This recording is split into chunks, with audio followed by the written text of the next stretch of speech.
Di sebuah desa terpencil di desa Melati, hiduplah seorang gadis bernama Sulastri. Ia adalah penari ronggeng paling mempesona yang pernah dimiliki desa itu. Setiap gerakannya seolah memiliki nyawa, dan setiap tatapan matanya menyihir siapapun yang melihatnya. Mendiang ibunya juga seorang penari ronggeng terkenal pada masanya. Makanya tak heran jika Sulastri mewarisi kemampuan dalam menari ronggeng. Sulastri tumbuh dan dibesarkan oleh neneknya dikarenakan kedua orang tuanya meninggal dunia akibat kecelakaan kerja sejak dirinya masih kecil. Ketertarikan Sulastri dalam menari ronggeng dimulai sejak dirinya masih berusia 10 tahun. Bersama sang nenek, Sulastri diajar serta dibimbing untuk menjadi penari ronggeng profesional di kampungnya. Hingga kini, Sulastri yang telah beranjak dewasa berubah menjadi penari ronggeng yang anggun dan jelita.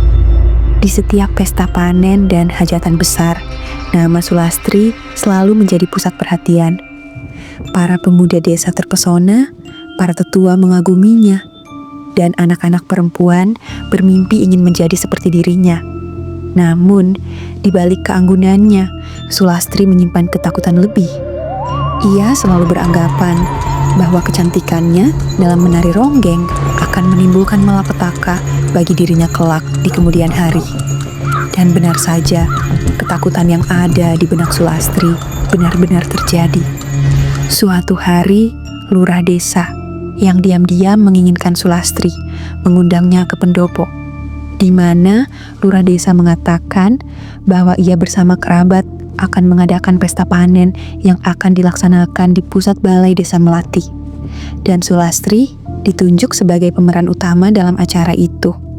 Awalnya Sulastri sempat menolaknya karena acara tersebut diselenggarakan di pusat balai desa yang mana pasti akan terlalu ramai penonton. Karena meskipun Sulastri sangat pandai dalam menari ronggeng, namun Sulastri tetaplah Sulastri yang memiliki sifat sedikit pemalu. Gak apa-apa Ndo, dicoba saja.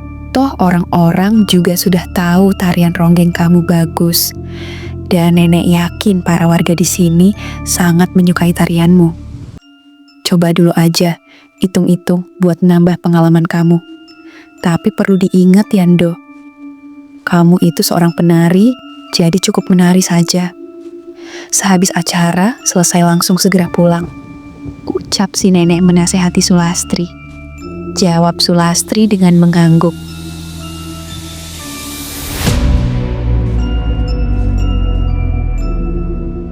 Acara di balai desa pun dilaksanakan. Sedikit demi sedikit antusias penonton mulai berdatangan sesaat setelah Sulastri mulai menari. Puluhan pria dan wanita terpaku akan tarian Sulastri. Semua mata hanya tertuju pada Sulastri. Gila ya Sulastri, sudah cantik, pintar menari lagi. Ucap salah seorang warga bernama Jaka saat melihat pertunjukan tarian ronggeng Sulastri.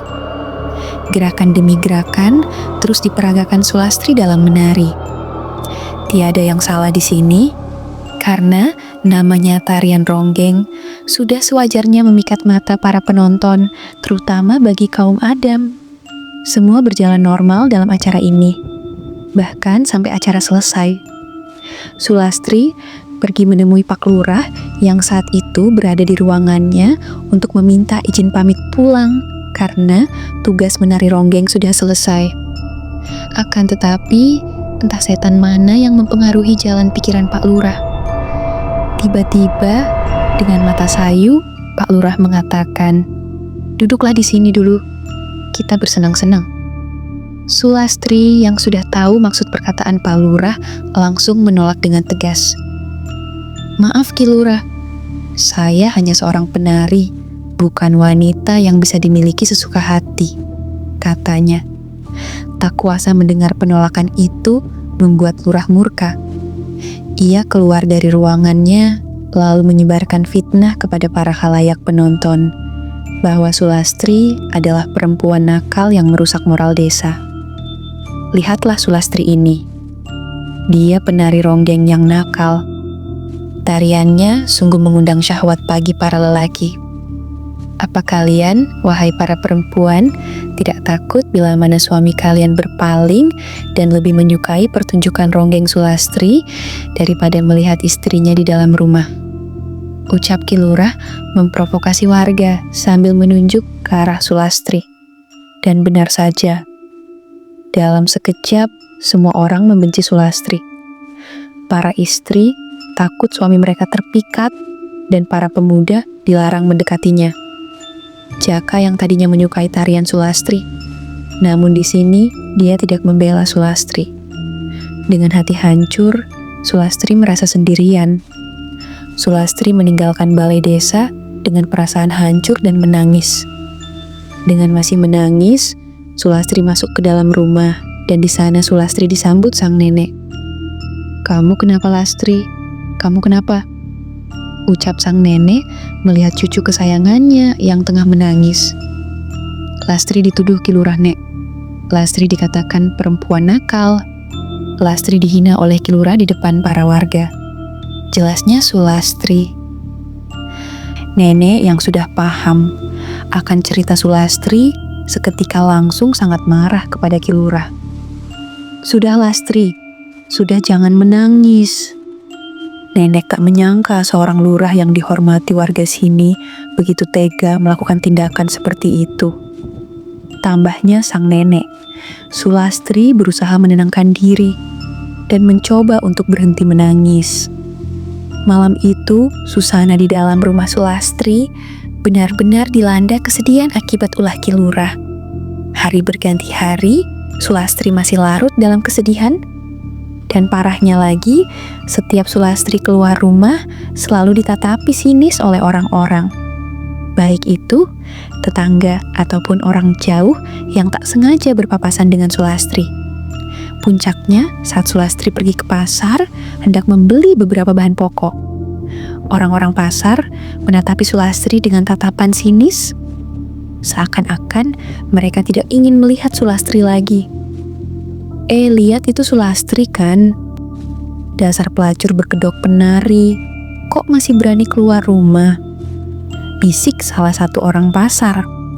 Sulastri sebenarnya mengerti yang dibicarakan orang pasar itu, akan tetapi Sulastri pura-pura tidak tahu. Niat Sulastri pergi ke pasar semata-mata hanya untuk membeli keperluan memasak. Sehabis itu langsung pulang.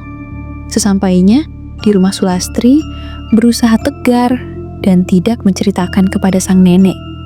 Pada suatu malam, ketika desa sedang merayakan pesta panen hasil bumi, sekelompok pria yang diprovokasi lurah mendatangi kediaman Sulastri dan menyeretnya masuk ke dalam hutan terlarang tanpa sepengetahuan neneknya.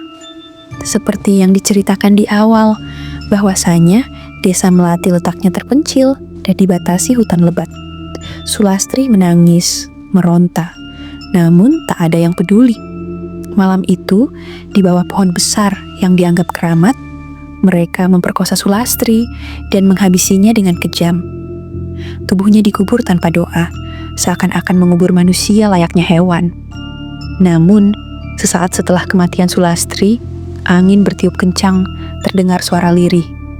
"Aku akan kembali, hihihihi," disertai tawa kecil. Beberapa di antara mereka mendengar suara lirih itu, namun tidak menghiraukannya.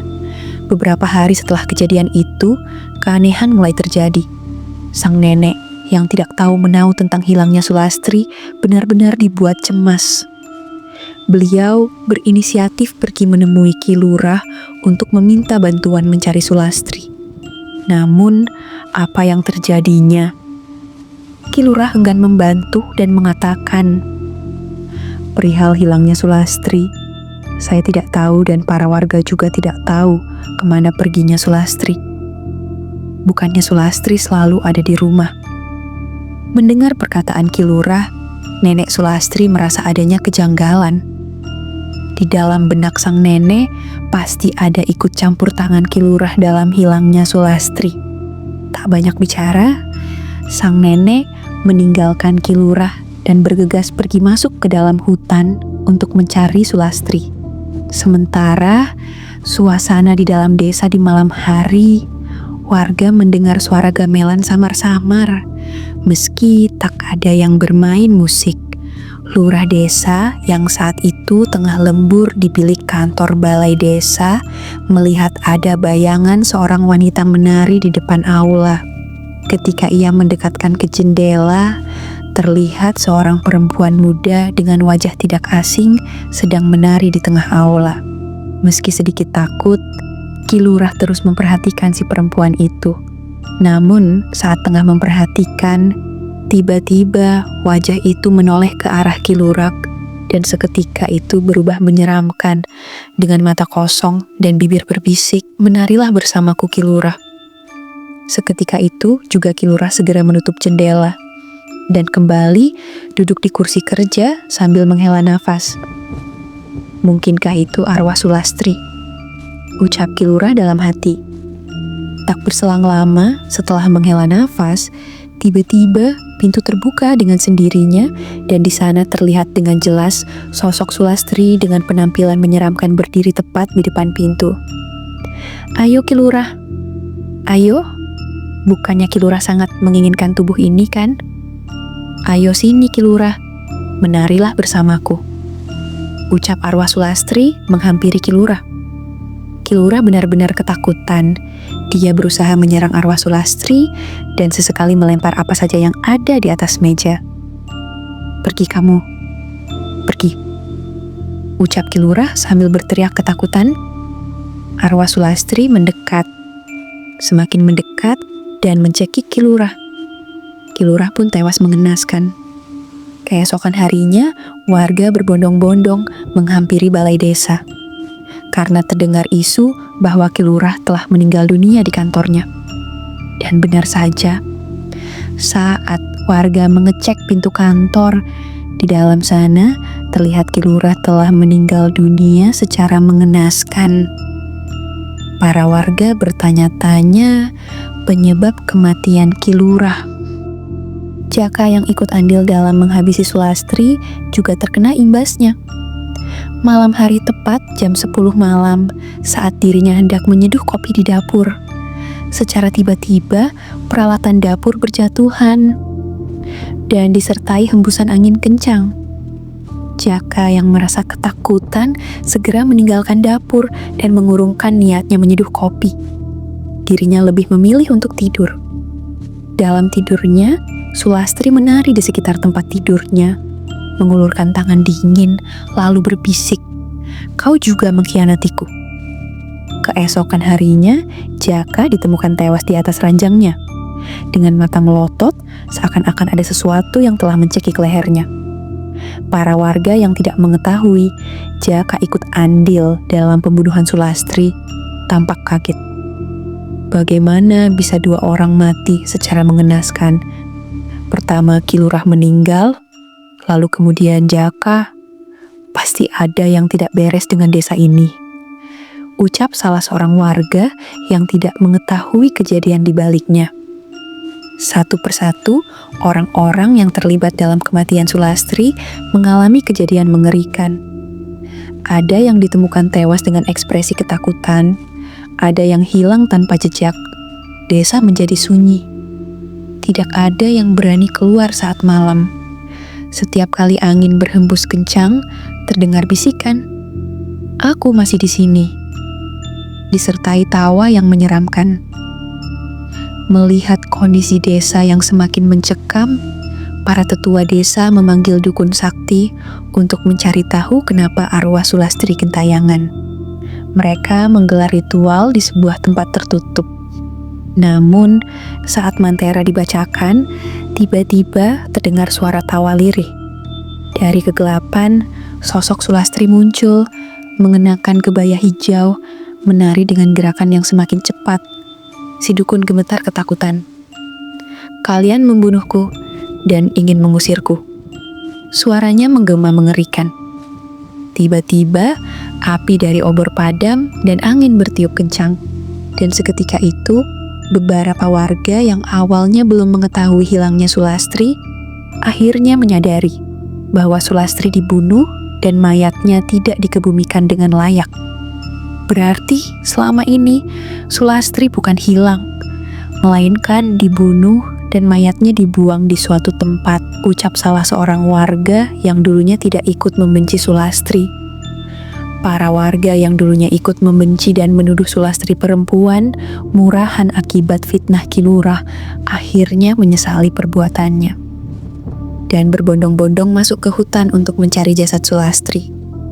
Lama mereka menyusuri hutan dan belum menemukan tanda-tanda mayat Sulastri. Sampai akhirnya salah seorang warga melihat dari kejauhan ada seorang nenek tua tengah membawa sesuatu di punggungnya. Mendekat dan semakin dekat, ternyata yang dibawa si nenek adalah mayat Sulastri. Astagfirullah nenek, itu mayat siapa? Tanya para warga kepada si nenek. Dengan isak tangis si nenek mengatakan, ini Sulastri, Lastri cucuku. Entah perbuatan siapa yang telah menculik Sulastri lalu membunuhnya. Sungguh orang itu lebih binatang daripada semua binatang yang ada di belahan bumi ini. Apa salah cucuku? Sampai tega ada yang membunuhnya, ucap si nenek sambil menangisi kepergian cucunya, Sulastri. Maaf ya nek, maaf banget. Malam itu saya tak sengaja melihat dan mendengar pembicaraan Ki Lurah beserta ajudan termasuk Jaka. Mereka berencana membunuh Sulastri karena Ki Lurah merasa malu setelah dirinya ditolak mentah-mentah oleh Sulastri karena berkeinginan menidurinya. Maaf ya nek, maaf banget tidak menceritakan kejadian yang sebenarnya. Karena saya diancam akan dibunuh oleh Ki Lurah jika saya berani membocorkannya, ucap salah seorang warga. Mungkin ini jalan hidupnya Sulastri yang menutup usia dengan cara difitnah secara keji oleh Ki Lurah dan komplotannya, ujar si nenek dengan air mata menetes. Para warga yang hadir saat itu seketika terdiam sejenak. Tak lama, mereka pun memutuskan untuk mengubur jenazah Sulastri di pemakaman yang ada di pinggiran hutan. Proses pemakaman pun lancar, tidak ada kendala sama sekali. Sang nenek pun sudah ikhlas untuk ditinggal cucu kesayangannya, Sulastri. Sejak saat itu, teror warga desa Melati sudah tidak ada lagi. Orang-orang mulai beraktivitas kembali pada malam hari. Acara seperti pesta panen hasil bumi dan acara malam lainnya selalu berjalan normal tanpa adanya kejanggalan. Namun, nasib malang menimpa sang nenek Sulastri. Tepat 3 bulan setelah pemakaman Sulastri, sang nenek dipanggil Sang Pencipta. Tidak ada kejanggalan dalam meninggalnya sang nenek. Mungkin karena memang sudah waktunya sang nenek meninggal dikarenakan usianya yang sudah tua.